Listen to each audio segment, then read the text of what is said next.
Las mujeres no caminan en esta casa, dijo mi padre. Se arrastran o sangran. Mi padre obligaba a todas las mujeres de nuestra familia a arrastrarse sobre las manos y las rodillas, porque creía que las mujeres no debían pararse tan altas como los hombres. Teníamos que arrastrarnos incluso cuando estábamos solas, por si algún hombre llegaba de visita sin avisar. Y si alguna vez nos atrapaba paradas derechas, nos arrastrábamos por la entrada de grava hasta que las rodillas nos sangraban.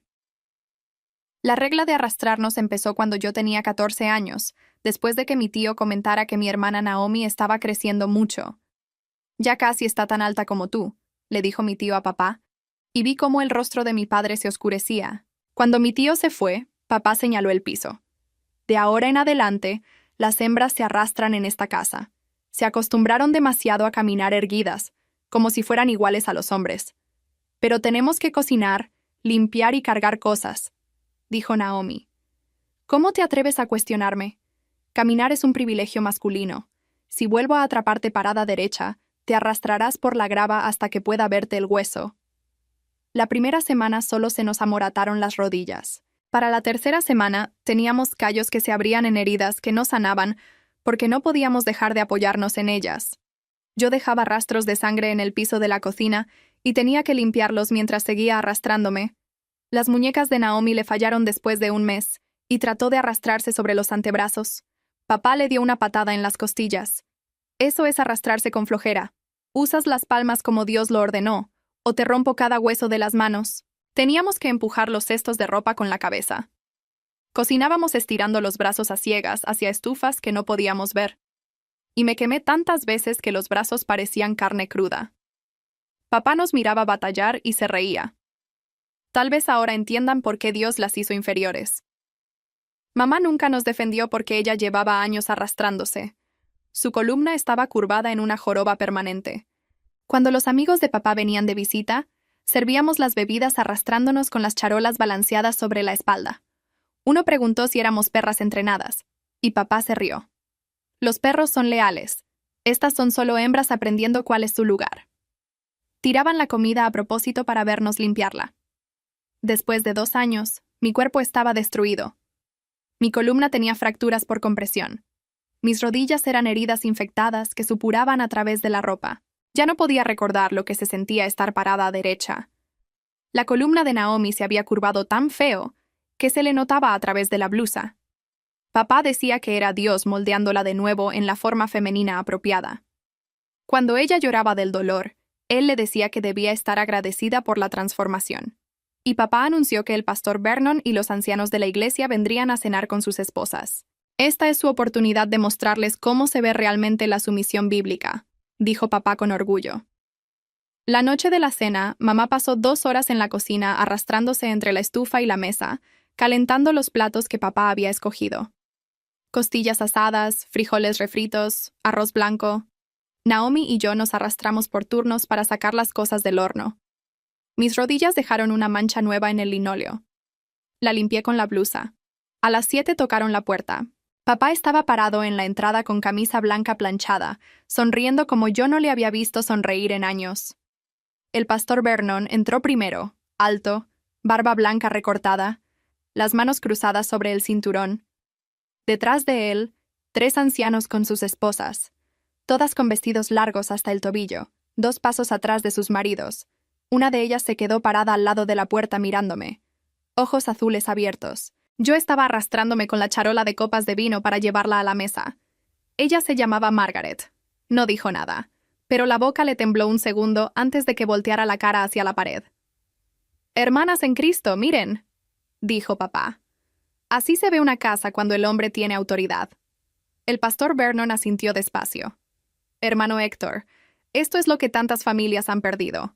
La jerarquía de Dios manifestada en carne. Que el Señor te bendiga». Mi papá se llenó el pecho como yo no se lo había visto en años. Las esposas de los ancianos miraron al piso. Mamá entró arrastrándose con la fuente de costillas balanceada sobre la espalda. Su columna estaba tan curvada que la fuente casi le tocaba el cuello. Una de las mujeres se cubrió la boca con la mano. Otra cerró los ojos. Naomi me siguió con la jarra de vino y otra charola con 6 copas vacías. Yo la oía respirar fuerte detrás de mí. Hacía 3 días que no se podía levantar de la cama sin gritar. Esa mañana, papá le había dicho que si ella echaba a perder la cena, iba a aprender lo que era arrastrarse de verdad. Servimos primero a los hombres, después a las esposas. Yo tomé las copas y las puse una por una sobre el mantel. Naomi venía detrás vertiendo el vino. Sus manos temblaban tanto que el tinto se le derramaba en el mantel. «Niña, firme la mano», dijo papá entre dientes. Naomi apretó los labios. Trató de levantar la jarra más alto. La copa del pastor Vernon estaba al final de la mesa, en el lugar de honor. Para llegar hasta allá tenía que arrastrarse de lado entre dos sillas. Vi el momento en que el brazo no le respondió. Vi el codo doblarse al revés. Vi la jarra inclinarse. El vino salió en una sola línea roja sobre el vestido blanco de la mujer de uno de los ancianos. La jarra cayó. La charola cayó. Naomi cayó. Naomi cayó y no se movió. El silencio duró un segundo. Después la esposa del vestido manchado gritó algo que yo no entendí. Margaret se levantó de la silla y vino corriendo hacia donde estaba mi hermana. Los hombres seguían sentados. Papá tenía el cuchillo a medio camino del plato. «Está bien», dijo papá. «Está siendo dramática. Naomi, te levantas». Naomi no se levantó. Su espalda estaba retorcida en un ángulo que yo nunca había visto, y los ojos los tenía abiertos, pero no me veía a mí, no veía a nadie. Le toqué la cara. Estaba fría y mojada de sudor. Margaret me empujó para tomarle el pulso. Le sentí los dedos temblar. «Llamen a una ambulancia», dijo Margaret. Su voz salió firme. «Ahora mismo». «Ella no necesita nada», dijo papá. «Solo necesita disciplina». Margaret levantó la cara y miró al pastor Vernon. «Vernon, llama a la ambulancia, o la llamo yo». El pastor Vernon dudó. Miró a Naomi en el piso. Miró a las otras esposas, paradas detrás de sus sillas. 3 testigos que no eran de la congregación. 3 celulares en 3 bolsos. Calculó algo y la cuenta le salió mal. «Hermano Héctor», dijo despacio. «Creo que sería prudente llamar a emergencias». «No», dijo papá. «En esta casa decido yo». Yo tenía 2 años sin hablar en una cena. Llevaba 2 años pidiendo permiso para abrir la boca. Pero el teléfono de la pared estaba a 3 metros, y Naomi no se movía. Me arrastré hasta allá. Las rodillas me ardieron contra el linóleo, pero no las sentí. Levanté el auricular y marqué 911. 911, what's your emergency? La voz de la operadora en inglés. La voz que yo había oído tantas veces en la televisión cuando papá no estaba viendo. Apreté el teléfono. «Mi hermana se desmayó», dije. «No se mueve, por favor». «Ma'am, what's the address?» Por 2 segundos no me acordé. Después salió solo. 4218 East Mariposa Avenue, Phoenix, Arizona. Por favor, rápido. «Ambulance is on its way. Stay on the line with me». Papá se levantó. La silla se cayó hacia atrás contra el piso de madera. El pastor Vernon se interpuso entre él y yo. Por primera vez en mi vida vi a otro hombre poner el cuerpo entre mi papá y yo. «Héctor, para. No frente a mis hermanas, no frente a mí». Mi papá no paró por respeto. Paró porque el pastor Vernon era el único hombre al que él había obedecido en 30 años. Lo vi bajar la mirada al piso. Lo vi obedecer. Y por primera vez supe que se le podía decir que no. Naomi tomó aire. Una bocanada delgada, pero respiró. Yo dejé caer el teléfono y me arrastré hasta ella. Le agarré la mano hasta que me dolieron los dedos. Afuera empezó la sirena. Lejos al principio. Después más cerca. Después en la calle. Margaret me ayudó a levantarme del piso. Por primera vez en 2 años, me paré. Me paré derecha. Las rodillas me temblaron de no saber cómo hacerlo. Las heridas se me abrieron contra la tela del pantalón. Pero me paré. Mi papá abrió la boca para decir algo. No le dejé. «Ya no me arrastro más», le dije. Tocaron a la puerta 2 veces, fuerte. Los paramédicos entraron sin esperar respuesta. Los paramédicos entraron sin esperar respuesta. 2 hombres jóvenes con camisetas azules y guantes de látex blanco. El primero se arrodilló al lado de Naomi en 30 segundos. El otro pidió espacio en inglés y la sala se vació hacia atrás como si todos hubieran chocado contra un muro invisible. «What happened?», preguntó el paramédico al pastor Vernon. El pastor Vernon abrió la boca. Margaret se le adelantó. «She collapsed. She has injuries. Old injuries. You need to take her to the hospital now». El paramédico volteó hacia Naomi. Le abrió la blusa para escuchar el corazón. Vio la columna. Sacó la radio. Pidió backup. Ma'am, are you her sister? Me preguntó. Asentí. No me salió la voz. Come with us. We need both of you. Mi papá dio un paso hacia ellos. El paramédico levantó una mano sin mirarlo. Sir, please step back. Papá no se movió.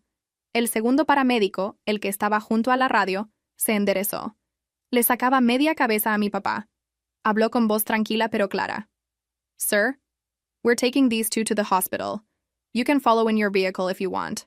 Right now, I need you to step back. Papá miró al pastor Vernon. El pastor Vernon miró el piso. Margaret no le devolvió la mirada. Papá retrocedió un paso. Después dos. Yo le había visto retroceder por primera vez en mi vida hacía un minuto. Subieron a Naomi en una camilla. Yo subí al lado de ella, Margaret atrás. Cuando arrancaron, miré por la ventana trasera y vi a mi mamá parada en el pórtico. Parada, no arrastrándose. La sostenía una de las esposas de los ancianos. El hospital se llamaba Banner Estrella Medical Center. Las luces del pasillo de urgencias me lastimaron los ojos. Llevaba 2 años sin verlas así de fuertes. Una enfermera me empujó hacia una silla con ruedas. Le dije que podía caminar. Ella me miró las rodillas, vio la sangre atravesando el pantalón, y me sentó sin discutir. Se llevaron a Naomi para un cuarto al fondo. Yo me quedé en la sala con Margaret. Una doctora salió de un cubículo y vino directo hacia nosotras. Pelo negro recogido. Identificación. Camila Anderson, MD. Trauma. Soy la doctora Anderson, dijo en español. ¿Cómo te llamas? Solté el nombre tan rápido que me sorprendió. Sofía. Sofía, voy a hacerte preguntas que tal vez no quieras contestar. Pero necesito contestarlas para ayudar a tu hermana. ¿Está bien? Asentí. ¿Cuánto tiempo llevan arrastrándose en esa casa? Margaret levantó la cara. Era la primera vez que oía a alguien decir esa palabra fuera de mi casa. Arrastrándose. 2 años, dije. La doctora me agarró las manos. Me las dio vuelta. Me miró las palmas. Me miró las rodillas a través del pantalón. Llamó a una enfermera con un gesto. Trajeron tijeras de tela. Me cortaron el pantalón hasta la rodilla. Cuando vieron lo que había debajo, la enfermera salió del cubículo 2 segundos y volvió con una bandeja de gasas y suero. Sofía, esto se llama abuso prolongado con consecuencias médicas, dijo la doctora Anderson. Hablaba sin pausa, sin suavizar. Vamos a tratarlas a ti y a tu hermana, vamos a documentar todo, y vamos a llamar a las autoridades. La policía y Child Protective Services. ¿Tienes menos de 18 años? Tengo 16. Entonces, CPS por defecto. La policía por las heridas y por lo que tú me cuentes. ¿Hay un adulto seguro en tu vida? ¿Alguien en quien confíes? Pensé un rato. La única persona que se me ocurrió fue mi mamá. Y mi mamá llevaba 20 años arrastrándose. No era una opción. No, dije. Está bien, vamos a ocuparnos de eso. Ahora dime, ¿quién las lastimó? Cerré los ojos.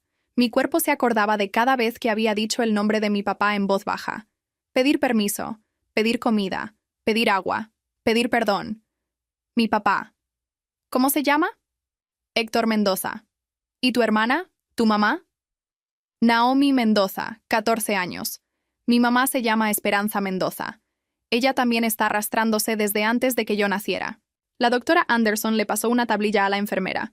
Le dijo algo en inglés rápido. Policía. CPS. Imaging para Naomi. Después se volteó hacia Margaret. ¿Y usted, señora? Margaret Hollis, esposa del pastor Vernon. Yo voy a quedarme con ella hasta que llegue alguien de CPS. Hace 25 años trabajé como asistente social en Maricopa County. Después me casé y dejé el trabajo. Hoy entendí por qué nunca debí dejarlo. La doctora Anderson la miró un segundo de más. Asintió. Salió. A las 2 de la mañana llegó la policía. 2 oficiales. Uno latino, una blanca. Sacaron grabadora. Yo conté todo desde el inicio. Desde el día en que mi tío comentó que Naomi estaba creciendo. La oficial latina apretaba la mandíbula. La policía tomó nombres, tomó direcciones, llamó por radio a una patrulla que mandaron a la casa. A las 3:15 entraron a Naomi a cirugía. La doctora Anderson salió 1 minuto a explicarme. Fractura por compresión de 3 vértebras lumbares. Iban a poner tornillos para estabilizarla.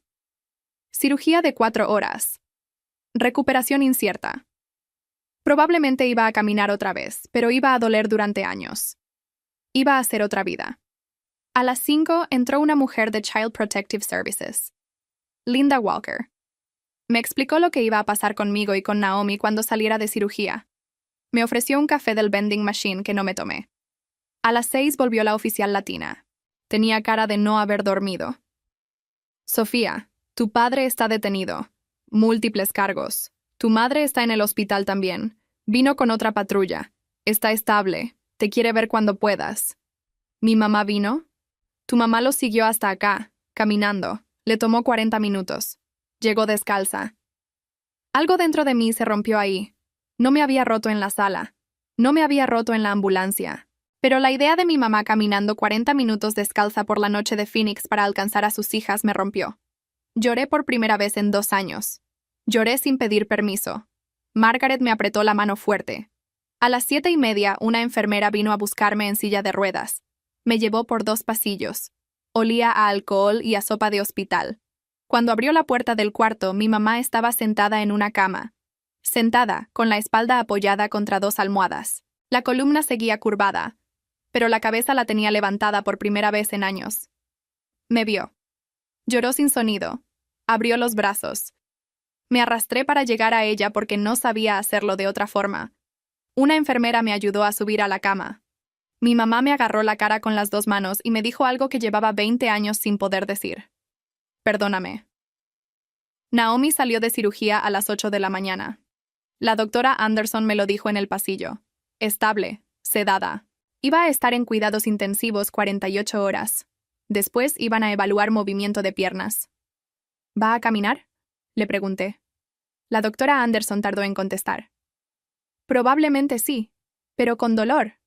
Y con limitaciones que vamos a ir aprendiendo conforme pase el tiempo. No te voy a mentir, Sofía.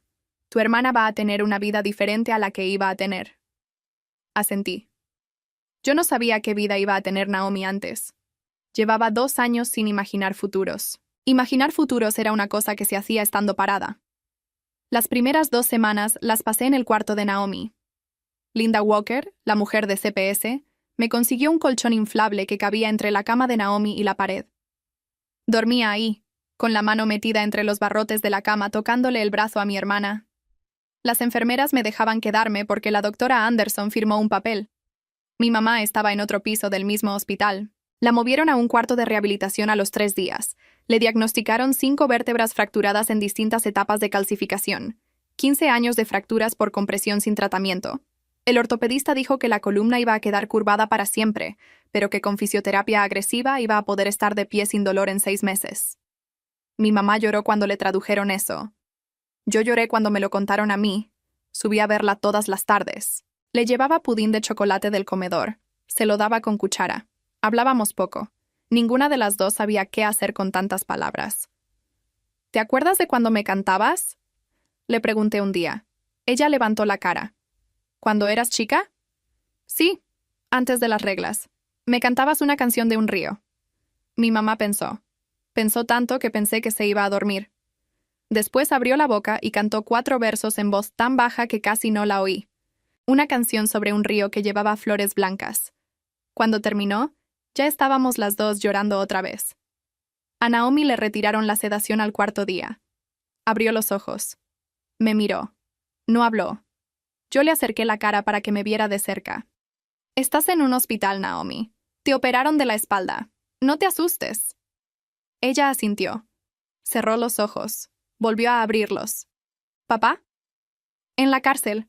No puede venir. Naomi cerró los ojos otra vez. Le rodaron 2 lágrimas. No supe si eran de alivio o de miedo. Tal vez de las 2 cosas. La doctora Anderson venía a vernos 2 veces al día. Una vez en la mañana con los residentes. Una vez en la noche sola. La visita de la noche era la que importaba.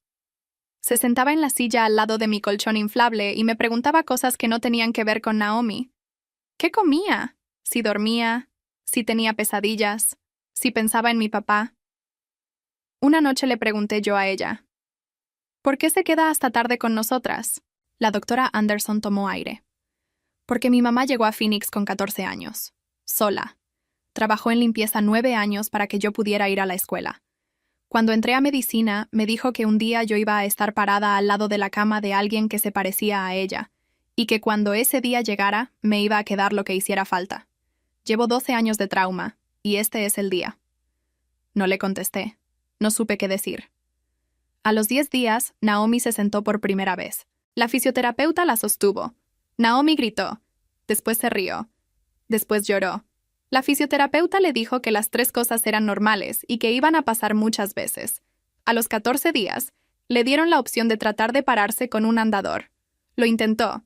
Le duró 4 segundos. Se sentó otra vez. Volvió a intentar. Le duró 6 segundos. La fisioterapeuta apuntó números en una hoja. Cada día más segundos. Eso es lo único que importa. Linda Walker venía cada 3 días. Traía papeles. Traía cosas que firmar.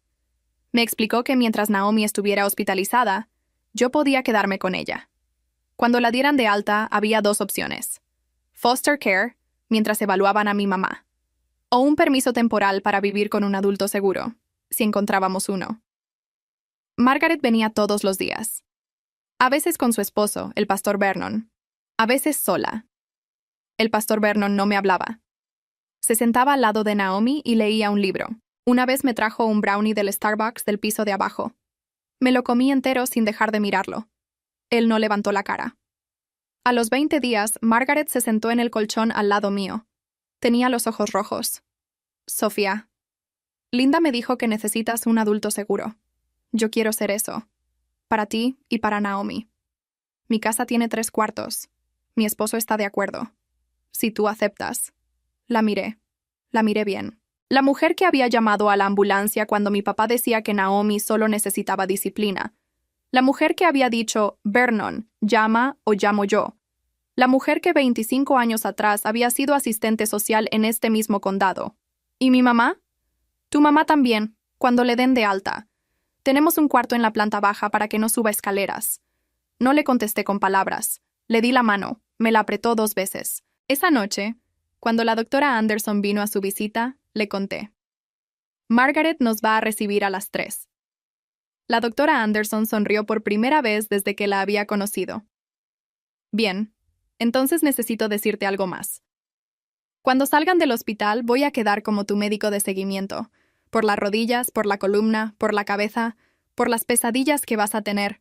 Vas a venir a verme cada 15 días el primer año, después cada mes, después cuando tú quieras. ¿Por qué hace todo eso? Ella me miró largo. Porque algún día vas a ser tú la que está al lado de la cama. Y necesito que te acuerdes que esto se puede hacer. Esa noche dormí 8 horas seguidas por primera vez en 2 años. A Naomi le dieron de alta 4 semanas después de la cirugía.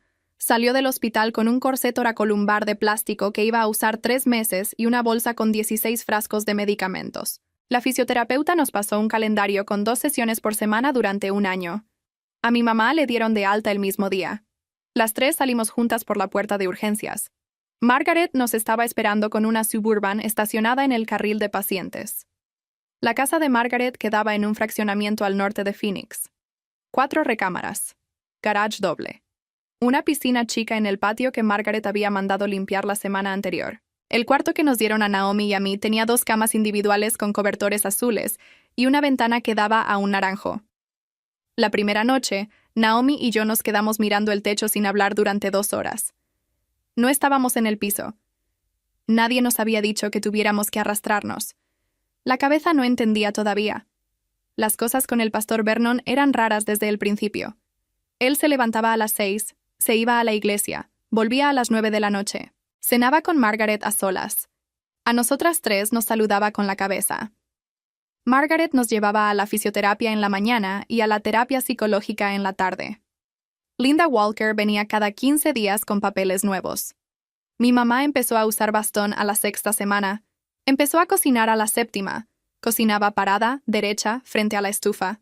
La primera vez lloró tanto que se le cayó el huevo de la sartén. A los 2 meses de estar en casa de Margaret, sonó el teléfono de la casa una mañana temprano. Margaret contestó en la cocina. Estuvo callada mucho tiempo. Después colgó y se sentó en el banco de la barra. No me vio entrar. ¿Margaret? Ella tardó en levantar la cara. Era el FBI. No supe qué decir. Me quedé parada en la puerta de la cocina. Tu caso pasó a investigación federal y va más allá de tu papá. Hay otras familias, hay otras niñas. Y mi esposo aparece en 3 denuncias de Texas y Nuevo México. ¿Denuncias de qué? Margaret me miró directo. De lo mismo, Sofía. Familias enteras destruidas por la enseñanza de Vernon. Familias que se reorganizaron como la tuya. Mujeres arrastrándose. Hijas casadas a los 14. Hombres golpeando a sus esposas con permiso del pastor. Vernon predicaba esto, Sofía. Lo predicaba en retiros cerrados. No solo aquí, en 3 estados. Yo me senté frente a ella. No me di cuenta de cómo me senté. Solo me senté. ¿Lo sabías? Sabía que algunas familias eran extremas. Sabía que mi esposo predicaba jerarquía. No sabía que él iba a sus casas a explicarles cómo hacerlo. No sabía lo de Texas. No sabía lo de Nuevo México. Hoy supe. ¿Qué vas a hacer? Margaret se quedó mirando el café que se le había enfriado. Mi maleta está empacada desde anoche. Yo me voy a quedar aquí con ustedes. Vernon se va a ir hoy. Los abogados le dijeron a él que se busque su propio lugar. Vernon salió de la casa esa misma tarde con 2 maletas. No me miró cuando pasó por la sala. Naomi estaba sentada en el sofá con el corsé puesto. Le pegó un puñetazo flojo al brazo del sillón cuando Vernon cerró la puerta. Buen viaje, hijo de la chingada. Margaret estaba en la cocina. Oyó. No dijo nada. Después de 1 minuto, soltó la risa. Era una risa rota, pero era risa. Naomi y yo nos volteamos a verla y nos reímos también. Las 3 nos quedamos riéndonos hasta que mi mamá entró desde el cuarto con bastón y nos preguntó qué chiste no le habíamos contado. Nos dio risa otra vez. Mi mamá no entendió, pero se rió igual. Era la primera vez en mi vida que oía a mi mamá reírse en voz alta. Una semana después, Vernon fue detenido en San Antonio. Conspiración, abuso espiritual, complicidad en abuso infantil agravado. El periódico de Phoenix puso una foto chiquita en la sección local. Después CNN lo levantó. Después el Today Show. Después llegaron 3 camionetas con antenas al fraccionamiento, estacionadas frente a la casa de Margaret pidiendo entrevistas. Linda Walker nos consiguió un abogado que se llamaba Patricia. Patricia nos sentó en la sala y nos explicó. Sofía, Naomi, ustedes son testigos protegidas. No tienen que hablar con nadie. Si alguien las aborda, ustedes me llaman a mí. Yo me encargo. Aceptar entrevistas no las va a ayudar. Las va a exponer. Tú decides, pero mi recomendación es que digas que no a todo durante mínimo 5 años. Le dije que sí. Naomi le dijo que sí. Mi mamá no entendía que era una entrevista, pero también le dijo que sí. Patricia se ocupó. Las camionetas se fueron en 1 semana. Empecé la escuela en agosto. Tenía 16 años y entré directo a primero de high school, porque hacía 2 años que no me daban clases. El día que me dejaron en la escuela, Margaret me esperó en el carro hasta que entré por la puerta. Cuando volteé desde el pasillo, ella seguía ahí. Cuando llegué al primer salón, ella seguía ahí. A la hora del lunch fui a buscarla a la ventana y ella seguía ahí. Pasó el día entero estacionada afuera de la escuela. Esa noche le pregunté por qué. Porque hace 25 años una niña como tú entró a una escuela del condado y se salió a la media hora y nunca la volvieron a ver. Yo era su asistente social. No volví a dejar a otra niña sola en su primer día. A los 6 meses de estar en casa de Margaret, mi mamá caminó 2 cuadras del fraccionamiento sin bastón. Volvió llorando. Naomi caminó 5 metros sin corsé esa misma semana. Yo saqué A en mi primer examen de biología. Margaret pegó el examen en el refrigerador. A los 8 meses, el juez federal dictó las primeras sentencias. Mi papá. 28 años sin libertad condicional. El pastor Vernon. 40 años. Varias jurisdicciones acumuladas. Margaret y yo lo escuchamos por la radio en la cocina. Cuando terminó la noticia, ella apagó el aparato y se quedó parada frente a la barra.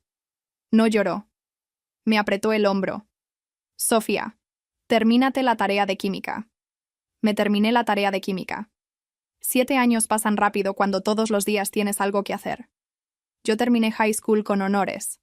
Entré a Arizona State University con beca completa por mérito y por hardship. 4 años de pre-med. La doctora Anderson me firmó las cartas de recomendación para entrar a la Facultad de Medicina. Pasé. 4 años más. Estaba a 3 meses de graduarme de la facultad cuando llegó la primera carta de mi papá. Margaret la recogió del buzón, La trajo a la cocina sin abrirla. La puso sobre la barra y se quedó mirándola un rato largo. Yo entré con la mochila. Vi el remitente. Centro Penitenciario Federal de Florencia, Arizona. Héctor Mendoza. Nombre que llevaba 6 años sin ver escrito. No tienes que leerla, Sofía. Lo sé. Tomé la carta, la llevé al patio. Margaret me siguió con la cajita de cerillos que guardaba para la chimenea. Prendí uno. Acerqué el sobre cerrado a la llama. El papel se prendió desde la esquina. Lo solté sobre las losetas del patio. Vi cómo se hizo cenizas en 2 minutos. Las barrí con una escoba. Volví a la cocina. Margaret me sirvió un vaso de leche fría. Me lo tomé sin decir nada. ¿Quieres hablar? No. ¿Quieres llorar? Tampoco. Está bien. Después de esa, llegó una al mes. 11 cartas durante el siguiente año. Las quemé todas sin abrir. La 12 era diferente. Era más gruesa. Tenía una marca de stamp distinta. La doctora Anderson me dijo en la consulta de rutina ese día que mi papá había escrito al colegio médico tratando de averiguar si yo era estudiante, que ya había escrito a varias direcciones, que el alcaide ya estaba al tanto. ¿Quieres pedir una orden de no contacto? Lo pensé. Pedí la orden. Patricia la procesó. Las cartas dejaron de llegar a las 3 semanas. Naomi terminó high school a los 22 años, 4 años más tarde de lo normal por las cirugías y la fisioterapia. Su columna nunca volvió a estar derecha del todo, pero ella caminaba todos los días 3 kilómetros con bastón. Hacía yoga modificado. Entró a Maricopa Community College en enfermería. Decía que quería trabajar en el mismo hospital donde la habían operado. Decía que la doctora Anderson era la única persona que le había dado ganas de ser otra cosa además de paciente. Mi mamá cumplió 50 años el verano antes de mi graduación. Margaret le organizó una fiesta chica en el patio. Vinieron 3 mujeres del grupo de apoyo al que asistía mi mamá hacía 4 años. Vino Linda Walker, jubilada hacía 2 años. Vino la doctora Anderson. Mi mamá usó un vestido rojo. La columna seguía curvada, pero ella se reía, y le contaba a Linda Walker una historia de cuando era niña en Sonora. Yo nunca había sabido que mi mamá era de Sonora. Llevaba 40 años sin contar de dónde era. Patricia, la abogada, vino con un sobre. Me lo dio cuando se sentó a tomar limonada. Sofía, tu padre pidió revisión de sentencia. Audiencia en 6 meses. Como víctima protegida, tienes derecho a presentar declaración o asistir. ¿Necesitan que yo testifique? No. Las pruebas están sólidas. Tú decides si vas porque tú quieres ir. Me quedé pensando un rato. Margaret me servía hielo en la limonada. La doctora Anderson hablaba con mi mamá. Naomi se reía con Linda Walker. Voy a ir, le dije a Patricia. Está bien, yo te acompaño. La graduación de Naomi fue antes que la audiencia. Fue en el auditorio de Maricopa Community en mayo. Entró caminando con su bastón. No quiso silla. La doctora Anderson, Linda Walker, Patricia, Margaret y yo nos sentamos en la 4ª fila. Mi mamá quería sentarse adelante, pero los asientos delanteros eran para familia directa y ya estábamos las 4 adultas. Mi mamá se sentó atrás de Margaret. Le dijo, «Todas eres familia directa, mija. Todas». Margaret se puso a llorar antes de que Naomi cruzara el escenario. Naomi subió las 4 escaleras del escenario con bastón. No quiso ayuda. Llegó al medio. El director le entregó el diploma. Ella levantó el bastón al cielo. La gente del público se levantó a aplaudir. Una mujer atrás de mí, que no conocíamos, gritó, «Esa es mi nueva favorita». Naomi se rió. Bajó con bastón. Caminó hacia nosotras. Me abrazó. Me dijo al oído algo que llevaba 10 años queriendo decir. «Estoy parada porque tú llamaste». Lloré con la frente apoyada en su hombro durante todo el resto de la ceremonia. 3 meses después fue la audiencia de mi papá. Patricia me llevó al juzgado federal de Phoenix. Era un edificio nuevo con vidrio espejado por fuera. Adentro olía a alfombra industrial y a aire acondicionado seco. Me senté en la 2ª fila. Mi papá entró por una puerta lateral con grilletes en los pies. Tenía el pelo blanco, la cara más vieja de la que yo me acordaba. Cuando me vio, intentó decir mi nombre. Patricia le hizo una seña al alguacil. El alguacil le pidió silencio. El juez leyó los argumentos de la defensa. Buen comportamiento. Religión renovada. Pedido de perdón. Después leyó los míos, presentados por escrito. La carta tenía 3 frases. Patricia las había escrito conmigo en mi cocina la noche anterior. Mi padre me forzó a arrastrarme 2 años. Mi hermana camina con bastón por su culpa. Pido que cumpla la pena completa. El juez denegó la revisión. Mi papá apretó los puños. No me miró cuando se lo llevaron. Patricia me apretó la mano una vez. Salimos del juzgado. Hacía 40 grados afuera. Me puse los lentes oscuros. Patricia abrió el coche. ¿Cómo te sientes? Lo pensé. Como si me acabara de quitar una piedra que llevaba en el bolsillo desde los 14 años. Patricia sonrió. Encendió el aire acondicionado. Manejó hacia la casa de Margaret. Esa noche le mandé un mensaje a la doctora Anderson. Le dije que ya había pasado, que el juez había dicho que no, que estaba bien. Ella me contestó en 30 segundos. Match Day es en 5 semanas. Trauma. Te lo dije hace 10 años, acuérdate. Match Day fue en 5 semanas. Abrí el sobre frente a Margaret, mi mamá, Naomi y la doctora Anderson en la cocina. Lo leí en voz alta. Hospital UT Health San Antonio. Residencia en trauma. 4 años. Margaret se sentó en el banco de la barra. La doctora Anderson me abrazó tan fuerte que me tronó la espalda. Mi mamá se levantó del sillón sin bastón. Cruzó toda la sala derecha y vino a abrazarme. Naomi sacó su celular. Tomó una foto de las 5. 12 años después de la cena del pastor Vernon, firmé los papeles de mi casa nueva un martes a las 3 de la tarde. La oficina de la corredora olía a café recién hecho y a alfombra nueva. Le firmé 32 páginas. Cada vez que terminaba una, ella la pasaba a la pila y me sonreía. Cuando firmé la última, la corredora me entregó 2 llaves de cobre en una bolsita de tela.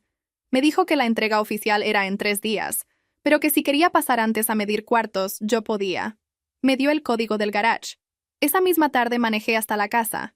Quedaba en un fraccionamiento al norte de San Antonio, a 15 minutos de la clínica. 3 recámaras, cocina abierta, una baranda corrida en la parte de atrás con vista al cerro. Estacioné el Cadillac blanco en el driveway. Era el primero que compraba a mi nombre, año y medio antes, después de pagar el coche viejo que la doctora Anderson me había vendido a mitad de precio cuando entré a residencia.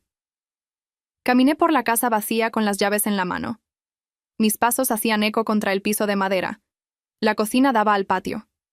El patio tenía un naranjo. El naranjo era el motivo por el que había escogido esta casa entre 3 opciones. Me senté en el escalón de la baranda. Saqué el celular. Naomi, la firmé. Mi hermana me mandó 3 emoticones, después un audio. La oí desde la clínica donde estaba terminando su turno. La oí riéndose y diciéndole a alguien al fondo que su hermana acababa de comprar la casa con baranda. Trabajábamos juntas. La clínica se llamaba Casa Esperanza Trauma Center, en honor a mi mamá. 5 médicos, 2 enfermeras, 2 trabajadoras sociales, un equipo de psicólogos. Atendíamos a mujeres y niñas saliendo de comunidades religiosas cerradas. Maricopa County y Bexar County nos mandaban casos directo. La doctora Anderson estaba en el consejo directivo. Margaret venía 2 veces al mes a dar talleres a las nuevas. Linda Walker había venido al corte de listón en silla de ruedas el año anterior. Había muerto en septiembre. Patricia, la abogada, seguía haciendo nuestros casos legales pro bono. Mi mamá había muerto 2 años antes en su recámara en la casa de Margaret. La habíamos llevado para allá cuando los pulmones le empezaron a fallar. Margaret le puso una cama nueva frente a la ventana del patio para que pudiera ver el naranjo desde acostada. Ese mismo naranjo. Por eso compré una casa con un naranjo en el patio. Mi mamá murió un miércoles a las 5:20 de la tarde. Estaban con ella Margaret, Naomi y yo. Tenía la espalda apoyada en 3 almohadas. La columna seguía curvada, pero la cabeza la tenía derecha. Sus últimas palabras fueron en español. Me dijo, «Cuida a tu hermana, mija». Después miró por la ventana. Después cerró los ojos. La enterramos en San Antonio. Yo le compré una lápida sencilla. El epitafio que le mandé grabar tenía 5 palabras. Esperanza Mendoza. Caminó, cantó, crió. Margaret tenía 71 años cuando firmé la casa. Vivía sola en Phoenix desde que mi mamá murió. Hablábamos por teléfono cada domingo. Iba a venir a San Antonio en Acción de Gracias. Le había mandado una foto del cuarto de huéspedes esa misma mañana. Me había contestado que iba a llevar sus pinturas porque ya había decidido que el cuarto de huéspedes iba a tener su silla amarilla. Mi papá seguía en Florencia. Le faltaban 16 años de sentencia. No me había escrito desde la audiencia. Yo no había pensado en él más de 3 veces en 5 años. Pensé en él esa tarde por 2 minutos. sentada en el escalón de la baranda de mi casa nueva. Después dejé de pensar. A las 5 volví a la clínica. Tenía 2 pacientes pendientes. Una niña de 15 años que había llegado el lunes desde un compound en el oeste de Texas. 5 fracturas mal soldadas en distintas etapas. Madre acompañándola. Primera vez fuera de la propiedad en 17 años. La otra paciente era una mujer de 44 de Nuevo México. Llevaba 2 meses con nosotros. Esa tarde iba a dar sus primeros pasos sin andador. Quería que yo estuviera. Llegué a la clínica a las 5:30. Naomi me esperaba en la entrada con una bata blanca y una credencial colgada del cuello. Enfermera supervisora. 29 años. Bastón en la mano derecha. Sonrisa cansada de turno largo. ¿Lista?, me preguntó. Sí. Fuimos al área de fisioterapia. La señora de Nuevo México estaba parada entre las barras paralelas. Su fisioterapeuta la sostenía por el codo. La señora me vio entrar. Naomi se paró a un lado de la barra. Yo me paré al otro lado. Cuando quiera, doña Marta. Doña Marta soltó las barras. Dio un paso. Dio otro. Dio 4. Cuando llegó al final de la barra, levantó la cara hacia mí. Estaba llorando. Yo también. Esa noche, ya tarde, manejé de regreso a la casa nueva. Encendí las luces de la baranda. Saqué una silla del coche. Me senté frente al naranjo. Saqué el celular y le mandé un mensaje a Naomi. Hoy doña Marta caminó 4 pasos. Lo sé, hermana. Yo estuve ahí. Es verdad. Olvidé. Estás vieja. Duerme. Me reí sola en la baranda. La luna estaba arriba del cerro. Por la ventana abierta de la cocina entraba el ruido de los grillos del patio. Yo tenía 30 años cumplidos. Manejaba un Cadillac blanco. La casa que acababa de comprar tenía 3 cuartos, una baranda y un naranjo. Mi clínica llevaba el nombre de mi mamá. Mi hermana trabajaba conmigo y caminaba con bastón, pero caminaba. Margaret venía en noviembre con sus pinturas. Mi papá no iba a salir de la cárcel hasta que yo tuviera 46. Hoy mi columna está derecha. La de Naomi está curva, pero camina. La de mi mamá, antes de irse, también caminó. En esta casa las mujeres no se arrastran. En esta casa las mujeres firman papeles, manejan coches y cierran clínicas a las 9 de la noche. Apagué la luz de la baranda. Entré a dormir parada, derecha, en mi casa.